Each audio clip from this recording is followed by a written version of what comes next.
We live in Brooklyn, baby. We live in Brooklyn, baby. Welcome back, everyone, to Insanity Check Radio. This is Skillet Sauce. That's Ken and 8 over there. You can check us out on our Twitter feed, which is at Insanity Check 12, the Facebook page, which is Insanity Check. Join us on our Google Plus circles, which is Insanity Check Radio, and check it out on our enhanced versions with all sorts of goodies and bells and whistles and stuff that Kennedy edits up on our YouTube channel, which is Insanity Check Radio. So, this topic is something that, why not, right? I guess everyone, well, hopefully everyone who's of a certain age, and I mean of an adult age, this should hit them as a bit familiar as far as in their powers of observation, because this is about teenagers, the internet, and sex. A woman named Bibi Kindren, the director best known for the BBC TV version of the Jeanette Winterson's novel Oranges Are Not the Only Fruit, has made a grim documentary about how teenagers actually use the internet. It's not pretty, according to the trailer for it, in real life. The film focuses on a half-dozen teenagers who talk with alarming bluntness about the role their mobile phones and the web plays in their lives. They are, in varying degrees, addicted to social mobile media, porn, and to the devices themselves. Here's how bad it gets. In one, a girl who does not reveal her identity talks with heartbreaking candor about how she would do anything for her BlackBerry. When a gang of damn, that's messed up because BlackBerry is like fourth in the list. Yeah. So if you're going to do anything for a BlackBerry, god damn. When a gang of boys takes it from her, she recounts how she allowed herself to be sexually assaulted in order to have it back. In another section of the movie, a 15-year-old boy, Ryan, described unblinkingly how he's addicted to online porn, even though he is bored of it, because he has seen so much of it. I've ruined the sense of love, he says in the film. A third teen, who is gay, described his long-distance romance with another 15-year-old, someone he seems to know intimately, but has never met. The film also tells the story of a boy who lost his place at Oxford University because he was addicted to video games. Kidron seems to have focused on kids who are extreme cases. Most teenagers who go to Oxford do not flunk because of video games or porn, obviously. But she does so in order to bring the sharp relief exactly what the web has done to children. They find the unreal virtual world of the web more interesting than real-life contact with other humans, and they seem curious about why the virtual world exists in the first place. A voiceover from an expert in the movie states, "It's a world in which your history is archived by a private company on servers that belong to them for commercial purposes that belong to them." Now, that was, the article is going to be attached, but I have said for the longest time that these devices that you see has destroyed the way in which we interact with one another. And as much as I try to, I guess, take my little stance by having times during the day where I do not interact with the thing, I do find myself like laying in bed just, noodling around in the internet. And, when I used to have free moments to draw or think about whatever I wanted to think about or read, I wind up interacting with these devices. And I made a statement on one of the earlier shows that how when we used to go to the movies when we were kids, before the trailers came on, when we got our popcorn and everything, that was, a time for social interaction. Is the movie going to be good? Is it going to be whack? What's going on? What happened to you in school today? I had to beat this clown up or whatever this girl kissed me, whatever it was. We were interacting with one another. That is totally, to me, removed from the way society handles themselves. And at least I have a point of reference as a man of my age to a point when this was not the case, so I can resist. But these kids are being literally weaned on this type of technology to where, there was an article, I think I posted it, but we didn't talk about it. There's people that actually have to go to therapy because they have web addiction. Outpatient service for web addiction, and like you said, you've said before, like the internet in a way when it comes to, I guess finding a mate and things like that, it's almost like ordering pizza. porn, anything you can think of that you've ever wanted to see, if you dirt booger, anything that you wanted to see or think that, literally just go on the internet and Google something crazy like, person, gets fucked with frozen chicken leg. I'm pretty sure it's out there. Probably. But see, that's where I come on the other end of it. It's not like... Wow, because it's been very, very good to you. The internet's been very, very good to you. The internet has been very, very good to me. But see, that's my thing, though. I'm like... But you're a grown man, so it's different. You can put it into perspective. I understand that, but... Well, okay, so there's two things that points that I'm trying to make here. First, initially, what you just said is that these things aren't made up by the internet. Okay, the internet isn't manifesting computer-generated situations where people are getting fucked by chicken legs. You're going on the internet to find where this has actually happened. Yeah, and I'm just like, okay. Is it really? Again, I'm not going to blame the internet. Just like when television came around, that was the end. The idiot box is here. Blah blah blah blah blah blah. Of course, these people were saying that didn't envision the 500 fucking channels we have now. They were just talking about the 6, 7 channels that were available then. But see, in this particular case, as far as in teens though, this stuff is being marketed to them. So it's like you're not cool if you have a whack. Like there's something going on with T-Mobile now, where their whole thing is you don't have to wait 2 years to upgrade your phone. Right. And there's this dude that has a whack phone, and there's a bunch of situations he's into where he feels like broken. It gets whatever. Yeah, and if you're a teen and you have some old busted up phone that not even old and busted up, just a phone that is not a top premium model phone, you could literally be laughed at. It's like back in the days having a pair of busted sneakers when everybody had top shelf stuff or whatever. Right. But that you just partially made my point. This has been going on. See, the difference is, and this is what is connected to what we've talked about before with these teen suicides. Are these kids made of different stuff today? Well, I think they are being made of different stuff. Right. They're being created to be different. That's the whole thing. I think the way, and it was not acceptable for me to even think of killing myself for any reason. I mean, it would have never crossed my mind. Killing someone else would have come into my mind before I killed myself. But this is what I'm saying, this is the point. We watched on our 6 channels we had when we were kids, we watched hours and hours and hours of cartoons. Cartoons where all manner of heinous violent acts were taking place. Yeah. And yet, the newspapers weren't completely dripping with child blood because the millions of kids that were watching these programs on a daily basis were fucking hitting themselves in the head with hammers. The shit happened every here and there, every so often. Some fucked up shit would take place. But again, in comparison to the amount of this, images that we viewed where these things happen, it was a non-issue. It was a non-issue. So again, I don't know what the numbers are, with the amount of kids that's leading these lies, et cetera, et cetera. And the article did say that this guy took some extreme cases. But still, just the whole thing about the social interaction. See, the grow up in a world where you think, let me text somebody first rather than actually talk to them. Let me communicate with them via FaceTime or Skype rather than actually meet up with them, obviously if they're in the same proximity, and have a conversation or go for a walk or something like that, to me is destroying the fabric of the way we are supposed to, in my mind, interact as human beings. Okay, well, let me ask you this. When you're on the phone, yeah, and your call waiting beeps, do you look at it or do you just click or automatically press over to see who's calling you?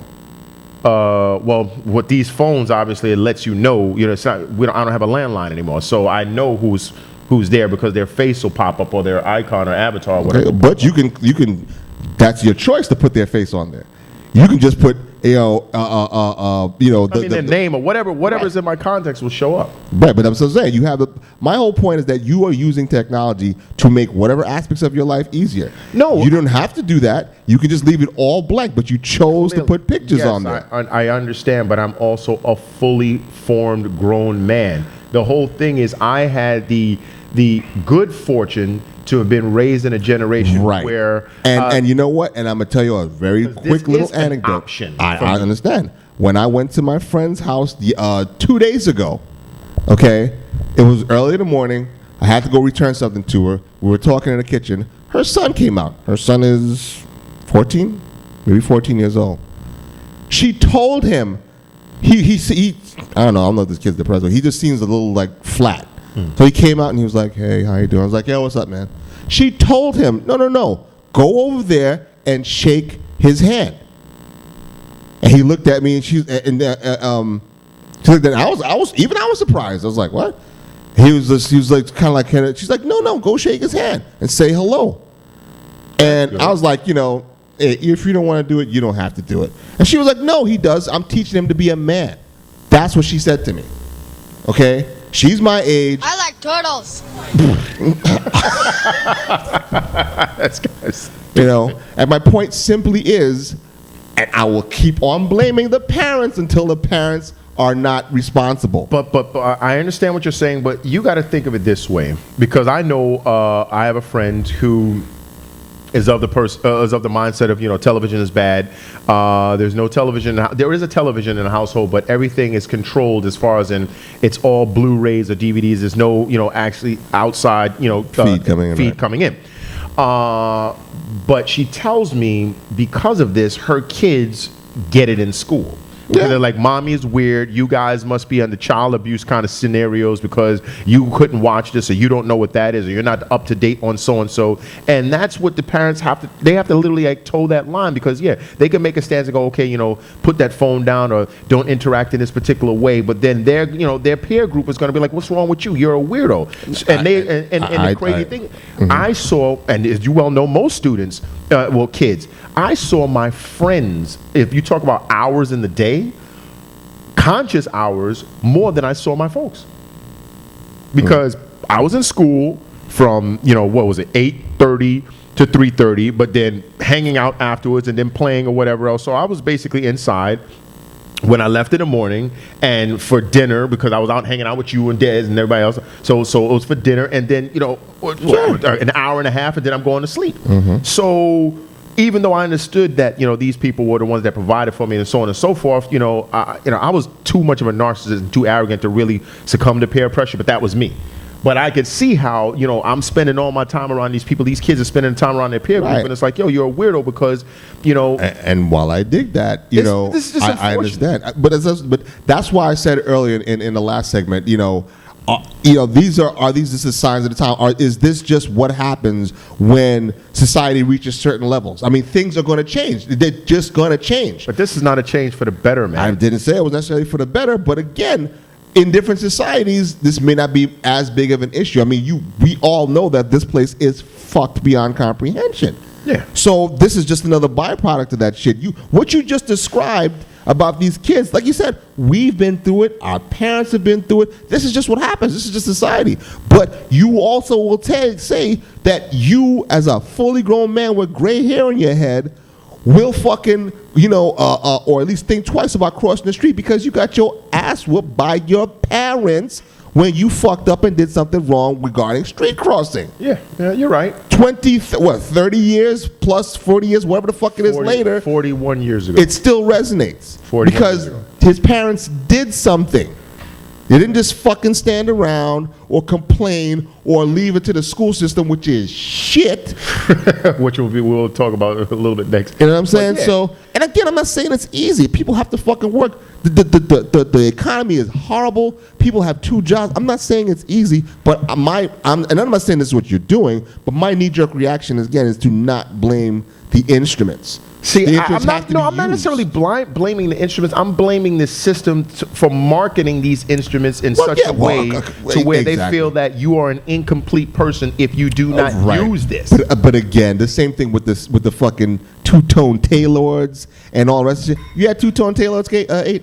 He's still right. You got him on right now with the pony skin on the back. I wasn't around when Walt Clyde Frazier played for the Knicks. I'm sorry. Okay. Whatever, motherfucker. It's a You was lion around sack. in the early '80s. You had the pony skin Taylords on with the Wayne Scott shirt. I have no idea what you're talking about. Yeah, okay. And the members only jacket. You had all that shit, but A was probably in jail already for pimping or some shit. At a young selling age. counterfeit name buckles. But yeah, I mean that's my point is simply. I understand your point. My thing is, I think that, they are literally targeting, because, remember we did the studies on back when we were in marketing of teenage girls being the number one demographic. Oh, yeah. Because if they didn't have the money, they was going to get the money from daddy. However it was, they were like driving the economy when it came to certain types of things. Yeah. Well, they're doing the same thing, because as for me, it's like, I don't, if whatever latest phone or latest whatever comes out, I can literally wait. It's like, I don't need to see a movie the first day it comes out. Technology is what it is. I'll get it when I get it. If I don't, I don't. Who gives a shit? But they don't think that. I know. I agree. They don't. I remember and yes, they just like as much as they tried to fucking lie about it when the cigarette companies were marketing to kids. Yeah, using Fred Flintstone literally, just Fred. I'm talking about as recently as fucking that Joe Camel motherfucker. Yeah. So yeah, I mean, no, in that regard, yes, the marketing, the targeting, but see, that's across the board, though. I mean, I've complained and bitch, I've wrote shit about the NFL. When were the days when NFL players used to just snort a little coke on the sideline, and you had a bunch of men in the stands like, yeah, kill that motherfucker.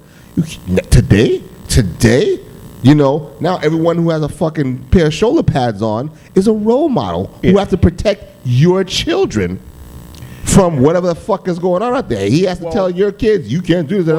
But I guess that's a weakness to the parents, because obviously, yes, but see, I think it's been conditioning all across the board, because I believe that because of all of this stuff, a lot of these parents feel that because there's so much technology out there, they don't actually have to necessarily step to the forefront, because, I don't have to sit down and do my homework with my kid because the iPad has spell check and it has different apps to help the kid with the homework. So I don't need to take her hand to that. I don't need to always have to, like, you remember, at 8 o'clock, my grandma was shouting out the window for me to come home. Now it's just said, send a text, come home, or the GPS is on the joint so I can pinpoint exactly where you are. So I think it's sort of lessened the responsibility of parents in a way to where they feel that it's okay. They become comfortable with allowing this technology to help. Oh, that's right. We have a parent in the house. We have a parent here. Yeah. But I agree with Ken in a way to where I don't think it lessened. Or irresponsible parents are going to be irresponsible. No, definitely. But I will say this: I think it just changed what responsible looks like. Yeah. Like, for instance, I have like you said, I have a daughter who came to me and she called me, when you guys first got here, I was on the phone with my daughter, and over the weekend she was studying for a math test. Now, mind you, my daughter's in the 7th grade. Some of this shit I forgot. Yeah. It is what it is. So instead of me sitting down trying to fumble through stuff, hey, look, some of your dealer friends. Let's go.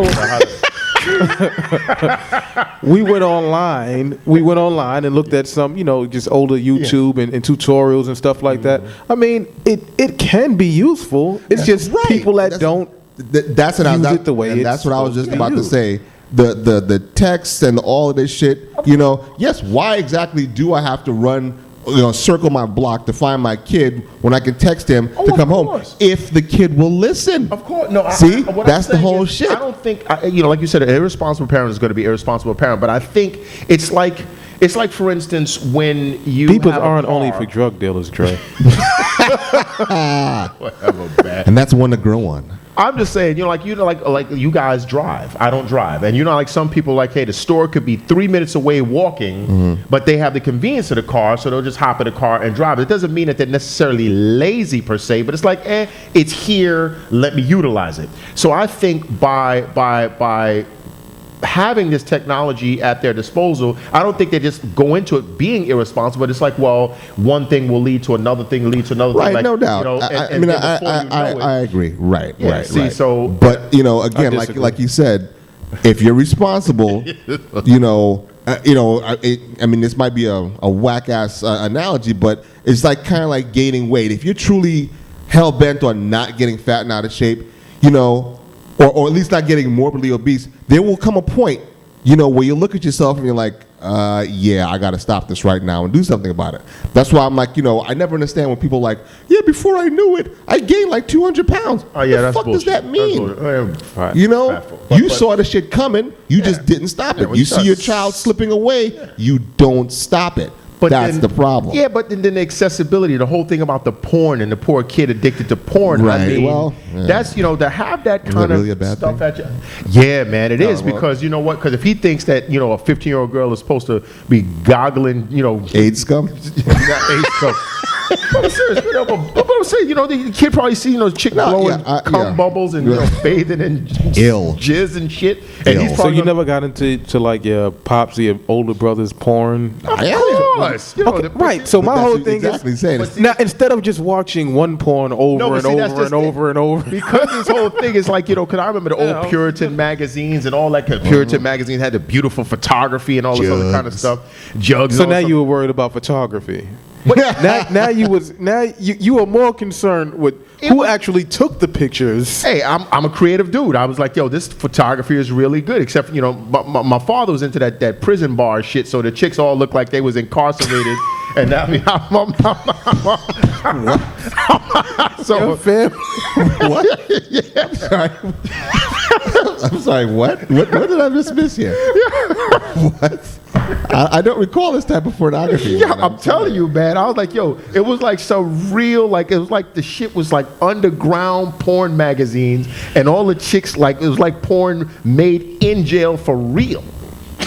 So I was like, yo, what kind of fucking shit is this? Okay. So this is what I saw. Time to take a break. And we'll be back. We'll give you a couple minutes to go see if you can find Jailhouse. But the last thing before you could, so you don't think it's a problem that these kids have the accessibility to all of this? Just No, listen, yes, pornography. it is a problem, and it can be an even worse problem. But that worse thing again, like, see, that's why You're I'm dealing saying. with hormones. I don't give a fuck what somebody was to tell me. If I can say, oh yeah, okay, I won't look at it. Yeah, whatever. I'm taking my phone. I'm gonna look at it. My point simply is that again, in when time changes, times change, and there's going to be horrible shit. There's going to be great shit, and there's going to be shit in between. Where you fall, where your children fall, that's your responsibility. That's on you. There's certain shit you cannot control, and there's a lot of Yeah, I shit you know. can control. Well, you know what? I realize who I am now. I'm Tommy Lee Jones from I'm No Country for Old Men.